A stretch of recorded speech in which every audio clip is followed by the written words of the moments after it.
नमस्कार, आप देख रहे हैं आपका अपना मोक्ष चैनल, जहां पर मैं प्रिया पांडे आप सभी का धर्म कर्म की वीडियो में आपका स्वागत करती हूं। बात करेंगे आज की धार्मिक वीडियो की, जो कि रामायण की कथा के ऊपर है। जी हां, आपको बताते चले कि आज मैं आप लोगों के लिए रामायण की शॉर्ट स्टोरी यानी कि लघु कथा लेकर हाजिर हुई हूं, जिसमें मैं आपको रामायण से जुड़ी कुछ कथाओं के बारे में बताने जा रही हूं, जो काफी ज्यादा प्रसिद्ध भी है। दोस्तों, वैसे रामायण, जो कि बुराई पर अच्छाई की विजय के प्रतीक के रूप में माना जाता है और सबसे बड़े महाकाव्यों में से एक है। वाल्मीकि जी, जो कि एक डाकू थे, उन्होंने रामायण लिखी थी। ये महाकाव्य की मुख्य कथा भगवान राम पर आधारित है, जिन्होंने अपनी पत्नी सीता को बचाने के लिए राक्षस राजा रावण से युद्ध किया था। रामायण हमें भक्ति, प्रेम, कर्म और धर्म, शौर्य और संबंध का सही अर्थ सिखाती है। महाकाव्य को सबसे पहले भगवान राम के बच्चों को सौंपा गया था और उन्होंने इसे पीढ़ी दर पीढ़ी तक सौंपा। और यदि आप रामायण के साथ अपने छोटे से परिचित की तलाश कर रहे हैं, तो यहाँ भगवान राम, सीता, हनुमान और लक्ष्मण की दुनिया में बच्चों को एक झलक देने के लिए कुछ छोटी कहानियां हैं। चलिए आज उस कहानी में से एक कहानी पर आपको बताते हैं कि उस कहानी में क्या लिखा है।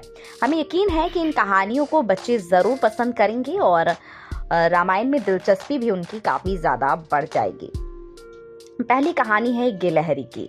जी हाँ, सीता के हरण के बाद भगवान राम वानर और भालू की इस सेना के साथ समुद्र पर एक पुल बनाना शुरू करते हैं, जो उन्हें लंका से जोड़ता था। भगवान राम पुल के निर्माण के प्रति अपनी सेना के जुनून, समर्पण और ऊर्जा के स्तर को देखने के लिए विजयी थे। एक छोटी सी गिलहरी अपने मुंह में कंकड़ उठाकर पुल के पास रख रही थी। उसने इसे बार बार और सहजता से किया। तभी एक बंदर ने उसे देखा और उसका मजाक बनाना शुरू कर दिया। ये सुनकर सभी ने उसका मजाक बनाना शुरू कर दिया। गिलहरी की आंखों में आंसू थे। भगवान राम दूर से ही ये सब कुछ देख रहे थे। परेशान होकर गिलहरी भगवान राम के पास पहुंच गई और उनसे सभी के बारे में शिकायत की। भगवान राम ने तब सेना को दिखाया कि कैसे गिलहरी द्वारा फेंके गए कंकड़ ने दो शिलाखंडों के बीच संबंध के रूप में काम किया है।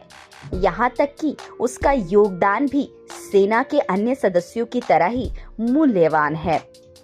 गिलहरी के प्रयास को स्वीकार करते हुए भगवान राम ने गिलहरी की पीठ पर हाथ फेरा। तभी से माना जाता है कि गिलहरी के शरीर पर श्री राम की अंगुली के निशान रह गए। ये बच्चों के लिए रामायण की दिलचस्प सी छोटी सी कहानी में से एक है। आपको बता दें कि जो गिलहरी के शरीर पर जो 3 धारियां हमें देखने को मिलती है, उसका संबंध भगवान राम से है। और इसी कहानी से उसका अर्थ निकलता है कि भगवान राम ने जब उनके शरीर पर ये 3 उंगलियां जब फेरी थी ना अपनी, तो वो 3 उंगलियों के जो निशान है, जो चिन्ह है, वो सदा के लिए उनके शरीर पर रह गए। और सभी बंदरों ने उसके बाद से गिलहरी के इस प्रयास को स्वीकारा और उसका बहुत ज्यादा सम्मान किया। तो दोस्तों, ये आप लोगों के लिए और बच्चों के लिए कहानी ये सबक सिखाती है कि किसी को भी आपको किसी का भी मजाक नहीं उड़ाना चाहिए। हर किसी का काम मूल्यवान होता है। आशा करती हूँ हमारी आज की रामायण से जुड़ी एक छोटी सी कहानी, जो कि गिलहरी की कहानी है, जो कि पूरी तरीके से रामायण से जुड़ी हुई है, आपको और आपके बच्चों को काफी पसंद आई होगी। यदि आपको ये जानकारी पसंद आई है तो इसे अपने दोस्तों के साथ भी साझा करें। और अगर आपको हमारे द्वारा दी गई ये धार्मिक वीडियो पसंद आते हैं तो इन्हें लाइक, कमेंट, शेयर करके जरूर बताइएगा।